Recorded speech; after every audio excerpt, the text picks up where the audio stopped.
अस्सलाम वालेकुम everyone, I hope आप सब लोग बिल्कुल ठीक ठाक होंगे। सो आज हम बात करेंगे जल्दी से सिर्फ ऑब्स्टेट्रिक्स की हिस्ट्री को प्रेजेंट कैसे करते हैं। ये बात याद रखिएगा कि जब हम लॉन्ग केस या शॉर्ट केस फाइनल ईयर की या फिर किसी भी सब्जेक्ट जब किसी भी लेवल पे जब आप गाइनी ऑब्स पढ़ते हैं बात करते हैं तो उसमें हिस्ट्री प्रेजेंटेशन सबसे पहला टास्क है। और ये बात जहन में रखिएगा कि आपके पास कोई भी लॉन्ग केस आ जाता है, आपने उसमें स्टार्ट पेशेंट की हिस्ट्री से करना होता है। पहले आप उसको प्रेजेंट करेंगे, जाहिर है अगर आपने एक पेशेंट को एग्जामिन किया तो आप उसको प्रेजेंट तो करेंगे ना। और ना सिर्फ अंडर ग्रेजुएट लेवल पे, जब आप हाउस जॉब में जाएंगे तब भी, इवन जब आप पोस्ट ग्रेजुएट ट्रेनी बनते हैं तब भी हर लेवल पे आपने हिस्ट्री प्रेजेंट करनी होती है। और हिस्ट्री कभी भी बदलती नहीं है, सेट ऑफ पैटर्न यही रहता है। अगर एक दफा आपका रिफ्लेक्स अच्छा बना हुआ ना, यू वॉन्ट बिलीव, आपको इतना फायदा होगा, आपको कभी मसला हो ही नहीं सकता। तो मैंने आपको पहले एक दफा पॉइंट्स बताए हुए कि हिस्ट्री लेते कैसे हैं। आज मैं उसको जरा आपको सारा एक जैसे पेशेंट का एग्जाम्पल लेके जिसको कुछ भी बता दूंगी आपको, और आपको बताऊंगी कि प्रेजेंट बोल के दिखाऊंगी, सो दैट आप भी उसी को एक पैटर्न बना लें और उसको 2-3 दफा प्रैक्टिस करेंगे और आपको आ जाएगा, ठीक है, ताकि आप उसके बाद कंफ्यूज ना हो। मैं आपको बताती हूँ कॉमन, ये भी बताऊंगी कॉमन गलतियां कहाँ कहाँ पर हम लोग कर रहे होते हैं। अब देखिए, थोड़ा सा मुझे जाहिर उसका बैकग्राउंड आपको याद कराना पड़ेगा। तो ऑब्स की हिस्ट्री में ऑब्स्टेट्रिक्स की हम बात करें तो इसकी डेमोग्राफिक प्रोफाइल थोड़ी सी जो मेडिसिन सर्जरी है उनसे डिफरेंट होती है।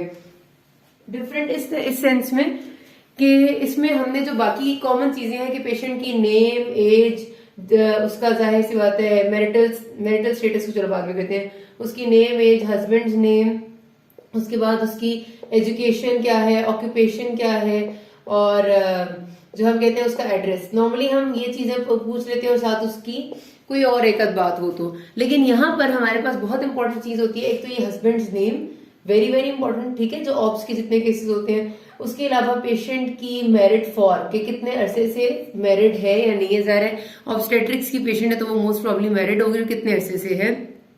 एंड देन उसकी ग्रेविडिटी एंड पैरिटी, क्योंकि ऑब्स में आपके पास सारी प्रेग्नेंट फीमेल्स प्रेजेंट करती है, तो वो ग्रेविडा कितनी है, ग्रेविडा 5 है। सपोज उसकी 5वीं प्रेगनेंसी है, पहले 4 बच्चे हैं और कोई मिसकैरेज नहीं है, ग्रेविडा 5 पैरा 4 प्लस 0 है, ठीक है, ये चीज हो गई।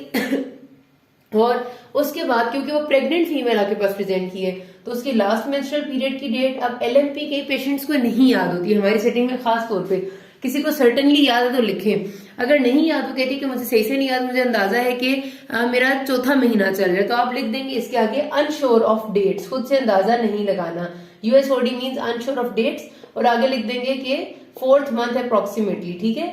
तो ये पेशेंट की आपने जबान इधर लिख दी एलएमपी, और उसके बाद आप जाहिर है इससे एक्सपेक्टेड डेट ऑफ डिलीवरी नहीं निकाल सकते, तो उस केस में फिर आप यहाँ पर ईडीडी नहीं लिखेंगे। उस केस में फिर आपने, अगर आपके पास कोई पहले का पेशेंट का स्कैन अवेलेबल है, जो अर्लीस्ट स्कैन होता है, पहले 3 महीनों में उसने कराया होता है, उससे आप उसकी देखते हैं कि डेटिंग उस वक्त क्या की गई थी, अर्लीस्ट स्कैन में ईडीडी क्या निकली थी, तो फिर आप अर्लीस्ट स्कैन के अकॉर्डिंग पेशेंट की करेक्टेड ईडीडी लिखते हैं, ठीक है।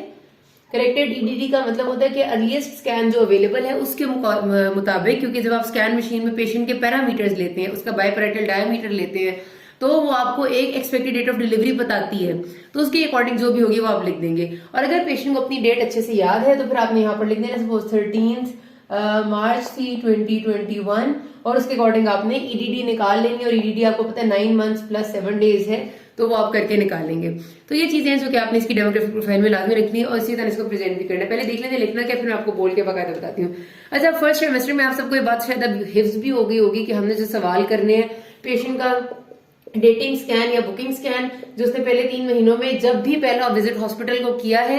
अब आपने देखिए हमारे सेटिंग में ना पेशेंट्स काम पूरे नहीं करती, मतलब अगर आप मुझसे पूछेंगे कि आप अपने पहले 3 महीनों में पहली दफा, या फिर जब आपका यूपीटी, बल्कि उससे पहले भी आपने पूछना होता है कि घर पे आपने प्रेगनेंसी का टेस्ट पेशाब वाला किया था जो स्टिक से करते हैं, अगर वो UPT was done and patient's first visit to hospital was in 1st month, 2nd month या 3rd मंथ, ठीक है, ये बता देना है। अब देखो उससे ये पूछना है आपने कि वो अस्पताल अगर गई थी या किसी क्लिनिक में गई थी तो क्या उसने अल्ट्रासाउंड कराया था और उसने खून के टेस्ट और पेशाब का टेस्ट कराया था या नहीं कराया था, क्योंकि जो उसूलन आपके फर्स्ट विजिट पे जो लैब्स होनी चाहिए वो आपका एक अल्ट्रासाउंड होता है जिसको हम डेटिंग स्कैन या बुकिंग स्कैन कहते हैं, और उसके बाद आपकी सारी बीएलआईज होनी चाहिए, आपकी हेपेटाइटिस बी सी सीरोलॉजी होनी चाहिए, उसके साथ यूरिन आरई होनी चाहिए, ठीक है।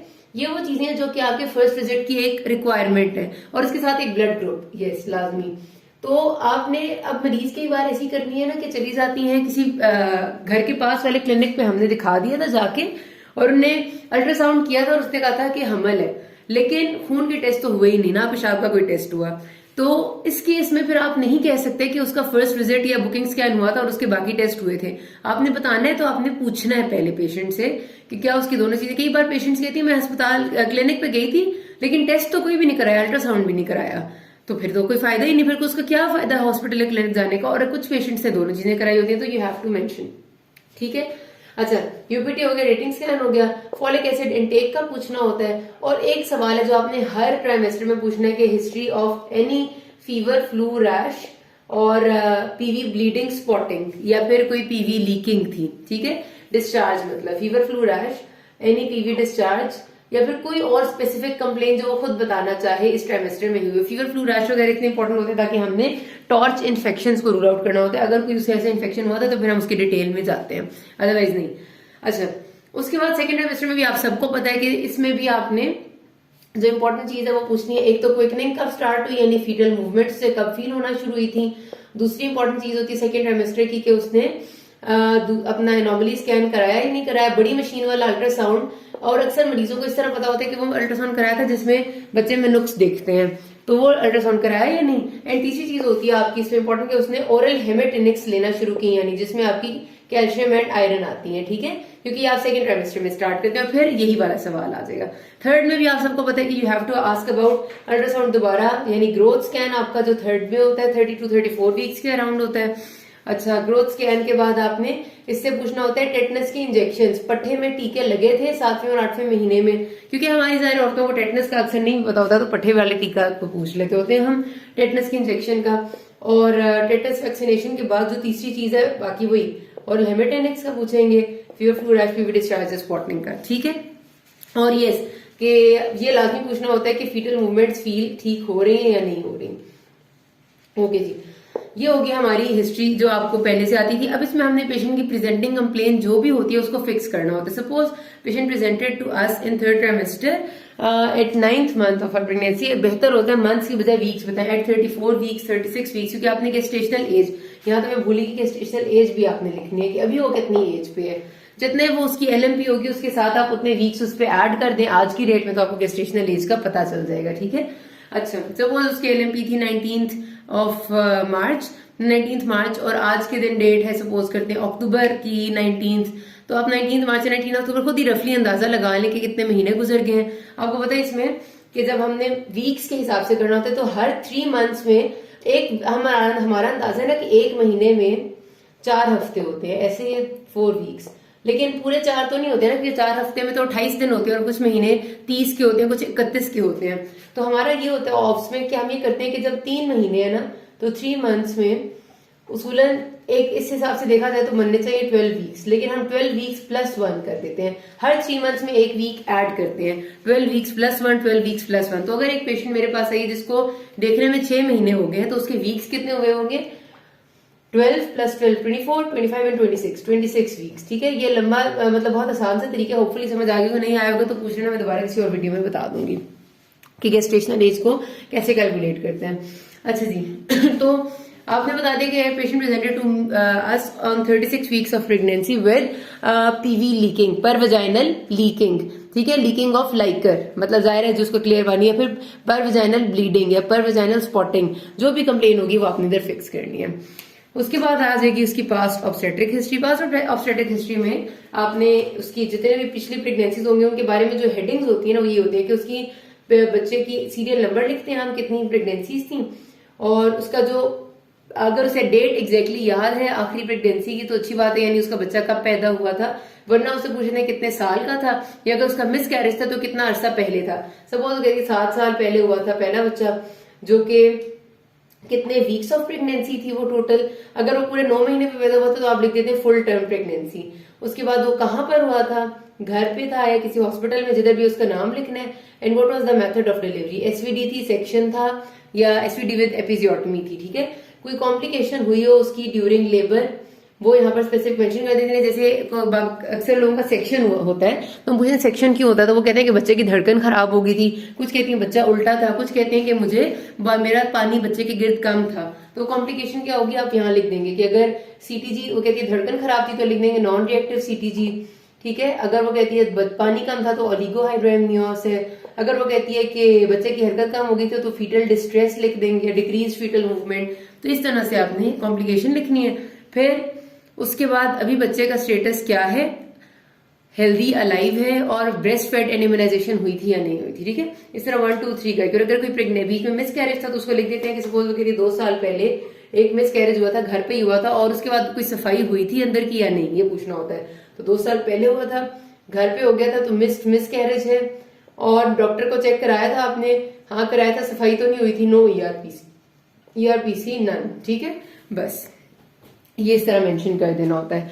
ये पास्ट ऑब्स हिस्ट्री। फिर इसके बाद आ जाती है आपकी पास्ट गायनेकोलॉजिकल हिस्ट्री। अच्छा, इसको अभी हम बोल के मैं आपको यहां तक दिखाती हूँ, उसके बाद हम बाकी अगली आगे से हिस्ट्री पे जाते हैं।